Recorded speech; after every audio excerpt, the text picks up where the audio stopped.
है कि मुगल साम्राज्य के संस्थापक बाबर थे, जिनका पूरा नाम जहीरुद्दीन मोहम्मद बाबर था।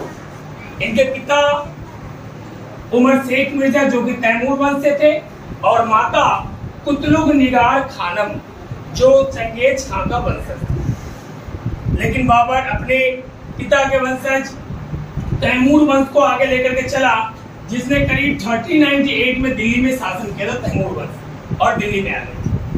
बाबर का जन्म 14 फरवरी 1483 ईस्वी को हुई।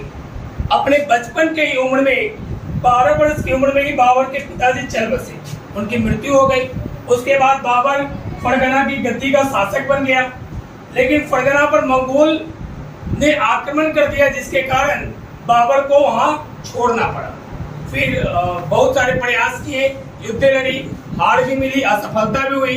अंततः बाबर ने 1504 में बाबर ने काबुल को जीत लिया, और 1507 में कंधार जीतकर बाबर ने बादशाह की उपाधि धारण कर ली। धीरे धीरे बाबर का शासन मजबूत होता गया, उनका क्या कहते हैं साम्राज्य बड़ा होता गया।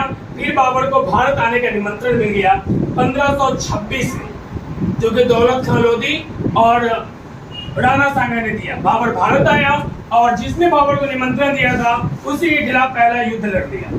इस युद्ध को लड़ने का हम लोगों ने तरीका बनाया है, पानी पिया, खाना खाया, चंदा लेकर घर गया। पानी से तात्पर्य है पानीपत का प्रथम युद्ध, जिसमें बाबर ने 1526 में इब्राहिम लोधी को हरा दिया, जिसने बाबर को बुलाया। दूसरा खानवा का युद्ध 1527 में, जिसमें बाबर ने राणा सांगा को हराया। फिर 1528 में, जिसमें बाबर ने चंदेरी का युद्ध में मेदिनी राय को हराया। और फिर घाघरा के युद्ध में बाबर ने बंगाल तथा बिहार के अफगान सरदारों को क्या किया, हरा दिया। अब बाबर ने भारत में एक सबसे मजबूत शासन मुगल वंश की नींव रख डाली। आपको पता होना चाहिए कि मुगल वंश का नींव बाबर ने 1526 में रखा, और ये करीब 1707 तक सबसे शक्तिशाली शासन में चली, जब तक औरंगजेब था तब तक। लेकिन औरंगजेब के शासन के बाद मुगल वंश की नींव क्या हो गई, कमजोर हो गई।